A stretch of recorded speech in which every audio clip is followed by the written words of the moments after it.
хотын 57-гийн 2 дээр зарим чигүүргийг шилжүүлж энэ хот байгуулах ийм заалт байдаг. Тэгэхээр одоо энэ шинээр өөрсөж байгаа Багнуур хот, Налаа хот маань яг ямар чигүүргийнхаа нийт одоо дүүргийн чигүүргүүдийнхаа хэдэн хувийг шилжүүлж байгаа.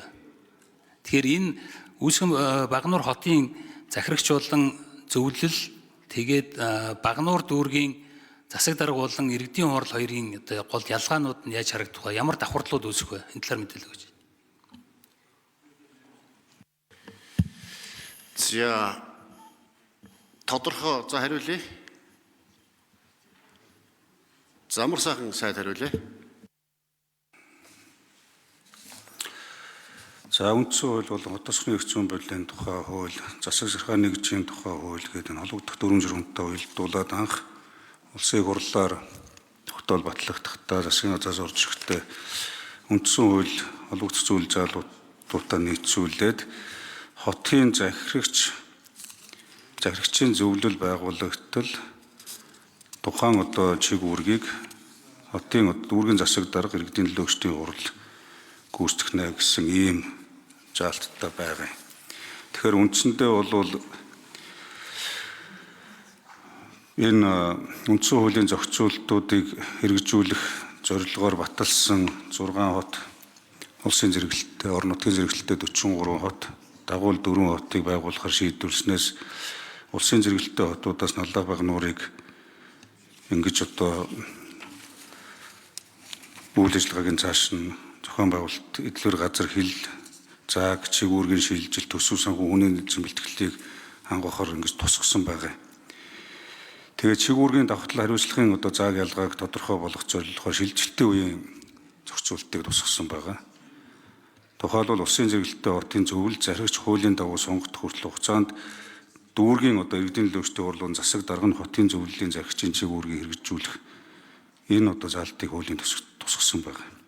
Тэгэхээр ингэхээр энэ дээр ямар нэгэн одоо давхардал гэдэг юм хэдэл үүсэхгүй энэ одоо үйл ажиллагаа нь таслахгүй явах боломж нөхцөл, өөрөөр хэлбэл хотын удирдлагын тогтолцоог үе шаттай бүрдүүлэх нь шатараасан алхмууд хийгднэ гэсэн үг. За инг төвшин шин тодруулж асууя.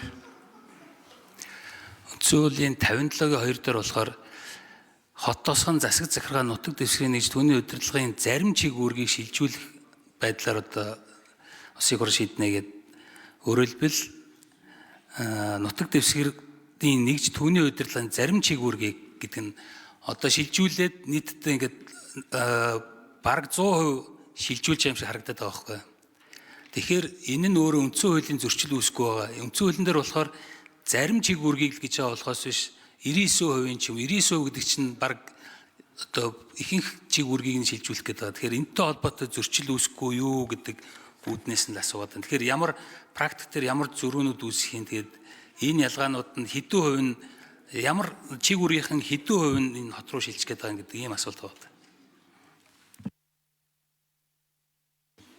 За амар сайхан сайд хариулъя. Тэгээ мэдээж одоо засаг сахихын нутаг дэвсгэрийн нэгжийн тухай хуулиар бол засаг дөрийн одоо бас төлөөллийн чигүүргүүд, өөрөөр хэлбэл одоо засгийн газрын өөрийн хөтөлбөр үйл ажиллагаа, за мөн одоо холбогдох хууль тогтоомжийг сурталчлах, таниулах, иргэдэд төрийн үйлчлэгийг үргэх чиглэлийн ажлууд зохицуулагдаад явна. Үндсэндээ бол өдөр тутмын аж ахуйн болон хотын одоо хот нийтийн аж ахуйн ажил хотын захирагч руу шилжнэ гэсэн үг. Тэгэхээр энэ хуулиудаараа тухайн чигүүргүүд нь зохицуулагдаад хэрэгжээд явна гэсэн үг. За ажлын хэсэг нэмэлт тайлбарууд өгч байна. За ажлын хэсэг хариулъя. 4-р графа.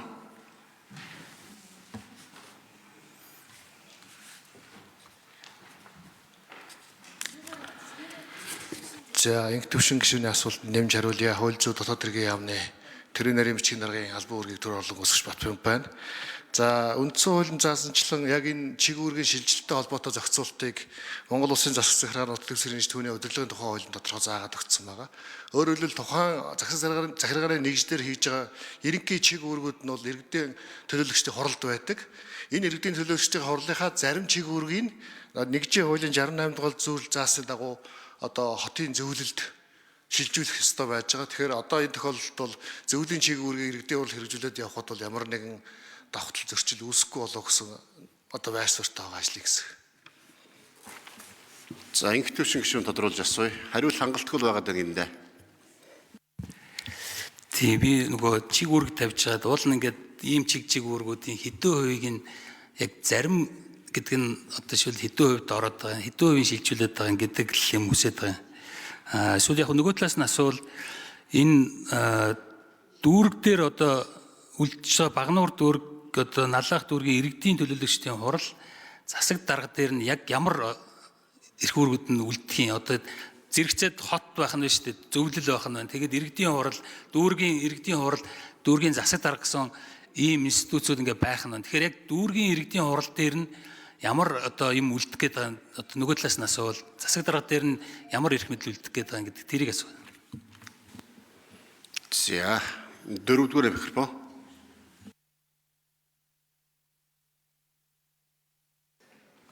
За нэмж хариулъя.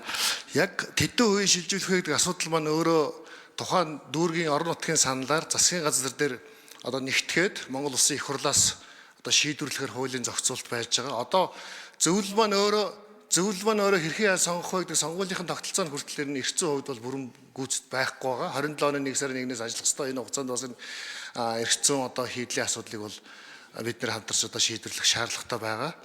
Одоогоор одоо зөвлөлийн чиг үүргийг иргэдийн төлөөлөгчдийн хурал нь хэрэгжүүлээд явхад иргэдийн төлөөлөгчдийн хурал нь уулын зөвлөлтөд тодорхой чиг үүргээ шилжүүлэх ёстой байгаа. Энэ тохиолдолд яг өнөөдөр ярьж байгаа кейсэн дээр тий.